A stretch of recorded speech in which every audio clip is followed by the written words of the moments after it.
M. Fahyumi bin Syarbini, ya, yang saat ini Polda Kepri. Yang pertama bahwa selaku kuasa hukum Kapten KM Rizky Laut 4 saudara MF atau di sini bernama lengkap adalah M. Fahyumi bin Syarbini, ya.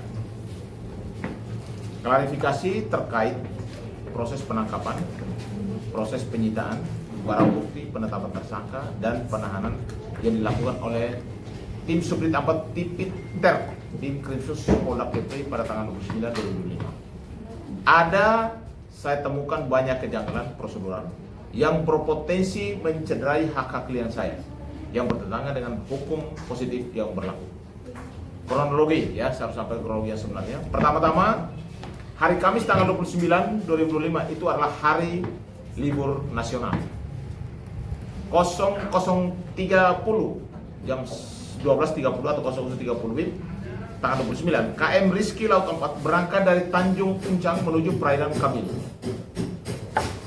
Jam 1 dini hari 01.00 WIB setelah selesai gigatan, kapal kembali menuju Tanjung Uncang. Di perairan Tanjung Uncang, kapal dalam kondisi berjalan normal, tanpa adanya pelanggaran, tanpa adanya ceceran minyak, tanpa adanya kerusakan, tanpa korban jiwa.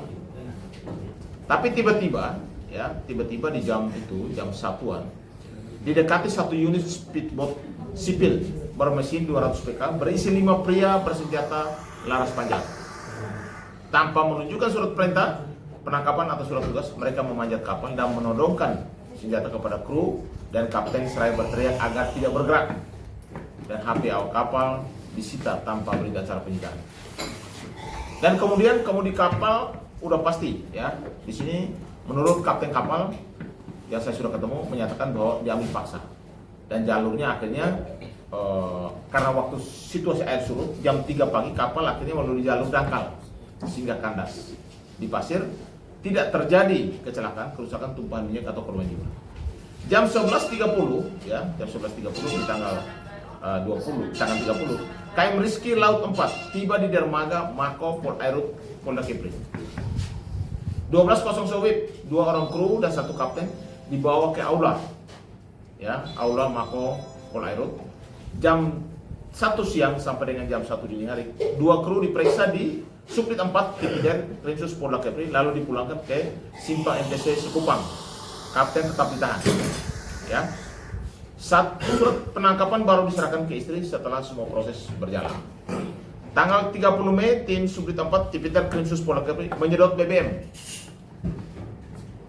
di kapal sebanyak 11.120 liter menggunakan 2 lori tangki.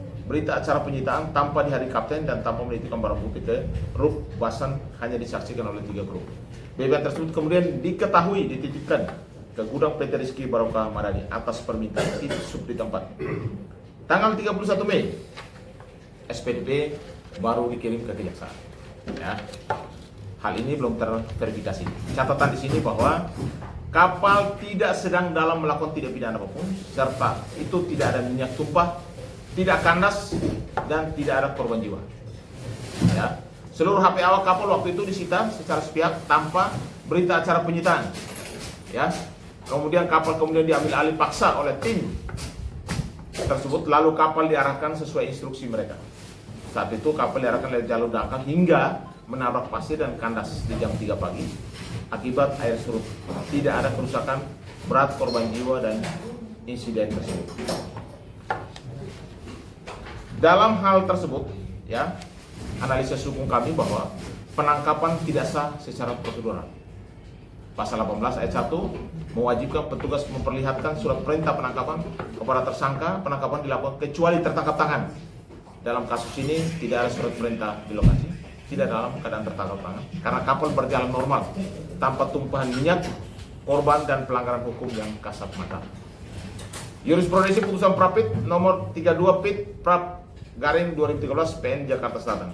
Penangkapan tanpa surat perintah yang ditunjukkan di lokasi tanpa status tangkap tangan adalah tidak sah dan batal demi hukum. Penyitaan barang bukti HP BBM tanpa prosedural. Pasal 38 Jawa pasal 39 KUHP. Penyitaan wajib dengan surat perintah penyitaan, berita acara penyitaan yang ditandatangani petugas tersangka dan 2 orang saksi fakta.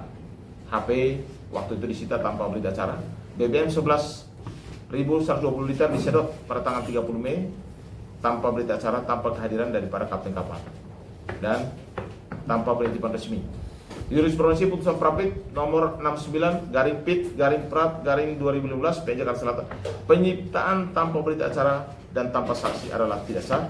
Barang bukti dinyatakan tidak sah menurut hukum. Ya. Penetapan tersangka dan penahanan di hari libur nasional. Pasal 17 KUHP mensyaratkan penangkapan dilaksanakan atas perintah pejabat pemerintahan kecuali tangkap tangan. Penetapan tersangka, penyidikan dan penahanan di hari libur nasional tanggal 29 Mei adalah hari libur nasional tanpa keadaan mendesak, pertentangan dengan asas hukum dan asas pidana kecuali tertangkap tangan, potensi melarikan diri, menghilangkan barang bukti, dan semua tahapan dilakukan di tanggal 29 ya, pas saat hari libur nasional.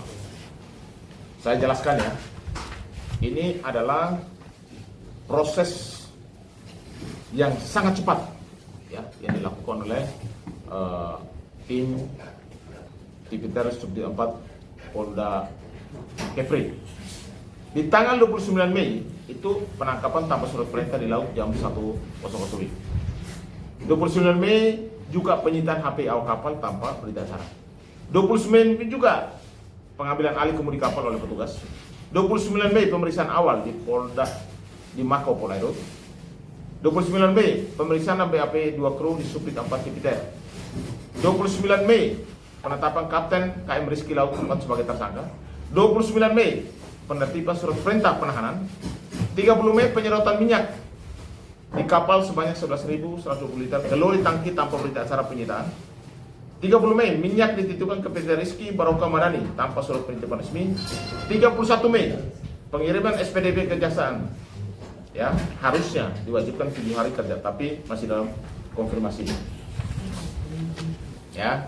Putusan MA nomor 32 PIT Prat tahun 2013 PN Jakarta Selatan, penetapan tersangka dan penahanan di hari libur nasional tanpa keadaan mendesak adalah tidak sah dan cacat prosedural.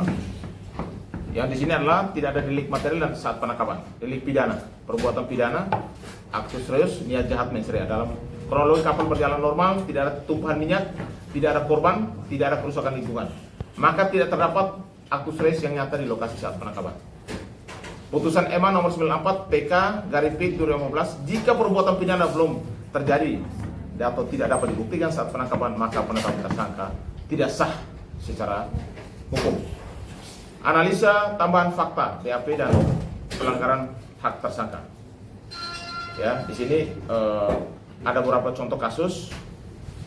Yang pertama, ketidaksesuaian antara BAP dan fakta pemeriksaan. Itu nanti kami akan sampaikan ya dalam proses berikutnya. 2, konsekuensi hukum dan pemeriksaan tanpa pendampingan penasihat hukum. Dan ini konfirmasi bahwa klien saya pada saat pertemuan tadi pagi sama saya di tahanan bahwa dia tidak didampingi oleh penasihat hukum pada saat pemeriksaan. Tetapi di dalam BAP dinyatakan ada pendampingan ya. Nah, ini masih nanti saya klarifikasi dulu. Bahwa putusan MK nomor 16 PUU Tet Angka nomor 2010 menegaskan bahwa setiap tersangka berhak mendapatkan bantuan hukum sejak dini, termasuk dalam tahap penyidikan, dan bila tidak diberikan maka alat bukti yang diperoleh menjadi tidak sah. Akibat hukumnya jelas ya. Dan yang berikut yang saya mau perlu sampaikan bahwa saya sudah melakukan investigasi dan juga penyelidikan di wilayah TKP bahwa kami menduga keras ada keterlibatan ya, ada oknum pejabat di dalam jaringan mafia minyak di wilayah Kepri. Dan hal ini akan saya buka pada waktunya ya. Dan ini sangat tegas karena kami sangat menyesalkan ya. Sebenarnya kalau saya lihat bahwa klien kami itu dalam hal ini, kalau soal penegakan hukum kita harus hormati itu. Tetapi kalau soal ditahan, kita harus melihat bahwa apakah ini kan masalah kasus ekonomi, perlu ditahan atau tidak. Dan pasal disangkakan itu sesuai dengan perbuatan dia atau tidak. Supaya jangan sampai ya ini menjadi bumerang sendiri.